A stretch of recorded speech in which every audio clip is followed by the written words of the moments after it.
Somewhere here she's hid, somewhere in a canal by Camden Town, underneath a bridge. That's where he said he put her bits and bobs straight after what he did.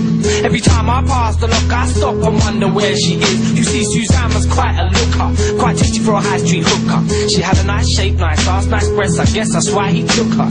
But then again, you know what, blood, this guy was kinda mess. So Suzanne's death was probably more to do with torture than it was to do with sex. Nevertheless, he was a sick cunt, there ain't no doubt about that. His mental health was in a state, but no one really knew about that, cause he lived alone or on his own and never spoke to neighbours. Plus the guys next door was never home, cause they was always out raving, which made it pretty convenient. Cause when it dished that penny weren't lenient. Still no one could hear her screaming when her blood started squirting on the ceiling and drying to the roof till the paint started peeling. And she's cut real bad but still breathing and begging him to stop, but he won't cause he's evil. He ain't about to start reasoning. Suzanne takes you down, down, takes you down to her place near the river,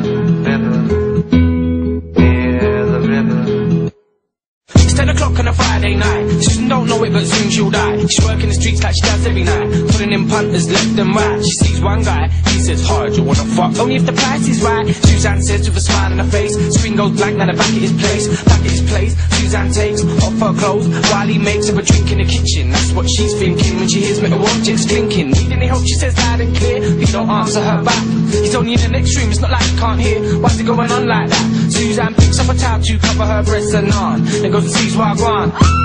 Suzanne screams, so shocked at what she's just seen. He's holding a knife and his eyes look broke. She makes a run for the door but it's locked. Slice, slice, slice, chop, chop, chop. Suzanne screaming, begging him to stop, but he won't stop, and he don't stop, not till she stops struggling. She's lying on the floor in a pool of blood. He goes in the other room to get something.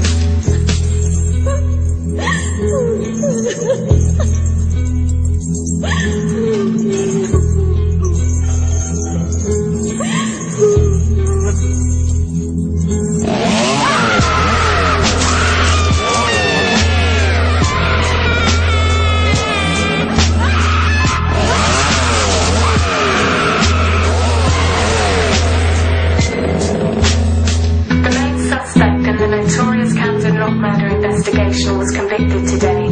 41-year-old William dubbed the Camden Ripper faces life imprisonment after a jury convicted him guilty of all charges.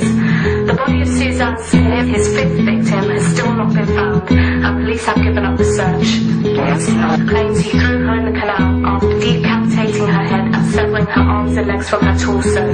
Other breaking news today. So we come to the end of the story. Suzanne died and then all gory, along with a string of other girls he already killed cause they offered to pleasure him orally. Now banged up, not a threat, now a figure. Last you'll hear of the Camden Ripper. Yes, of course he escapes and you better give us a good thought about walking around showing off your figure. After Suzanne, like I said, man, her body parts still never been found. Remember next time you're walking around Camden, look to keep an eye out, cause you might see a piece of her floating by. Clutch on the bridge, smoking weed, getting high. Cause she's there and he's not lying. Now he's gonna live in jail for the rest of his life.